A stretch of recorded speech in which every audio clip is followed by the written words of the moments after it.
Today I'm going to be continuing the MCU marathon. This time with the Incredible Hulk, directed by Louis Slater. I think starring Edward Norton as the Incredible Hulk, Liv Tyler as Betty Ross. We have Tim Roth. Um, we have William Hurt. William Hurt plays Betty Ross' father. This movie had an interesting start. It's not an origin movie, unlike the first Iron Man and Thor, actually, and Captain America. It's not an origin movie since he already had the Hulk powers. The movie starts because sometimes, mostly Marvel movies have, they don't usually have opening credit sequences. They just usually have the one in the end, like the special ones in the end, and then the rest are just the all black. This one actually has an opening credit scene, and it's about how he was formed and then how the Hulk was created and he went into hiding. So Bruce Banner is into hiding because he's trying to find a cure, and then a lot of circumstances happen that basically make him go to America again. So this movie was the second movie in the MCU released 2008 as well.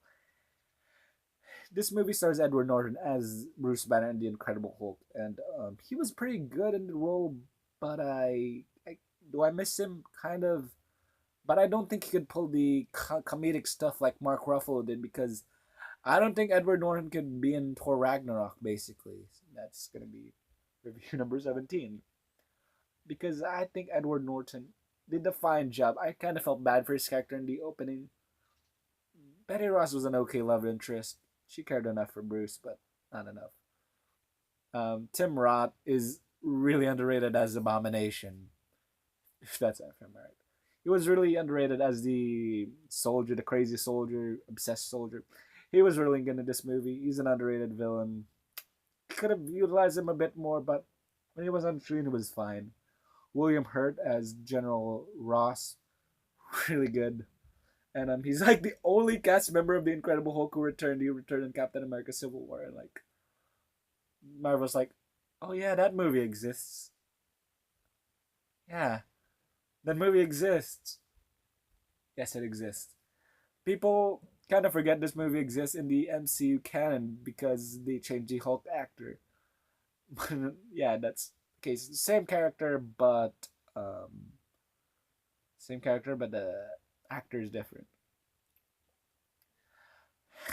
So yeah, the movie is okay in the first act, okay in the last act, but the pacing issues a bit middle and the middle kind of pull this movie down. It kind of slows down in the middle with like the love story between Banner and Ross, Betty.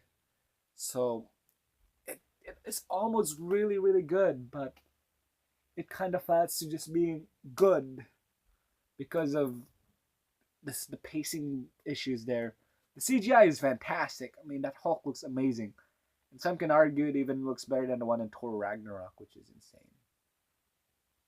But that Hulk was like the more muscular. They did these kind of a little more cartoony, so pick whatever you want, cartoony Hulk or the more realistic Hulk.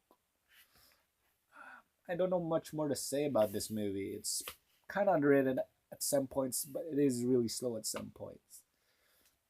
Pacing could be better, but the Hulk is a really hard character to do on the big screen, and that's what why they don't have another Hulk movie besides the Universal controversy. But besides that, they have no reason to make another Hulk movie because I think the Hulk fits better as a side character since it's really hard to like do like the I want to die like or like the Jekyll and Hyde. It's really hard to do that, and it's either you focus too much on the Hulk and it's just basically like mindless action, and or you focus too much on Banner and it's boring.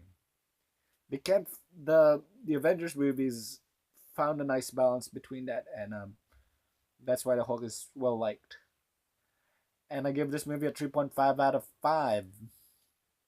Not a bad movie. In fact, it's kind of good, but it's not one of the MCU's best.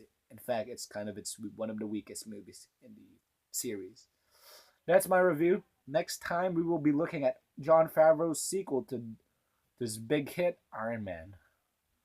Until then, stay tuned.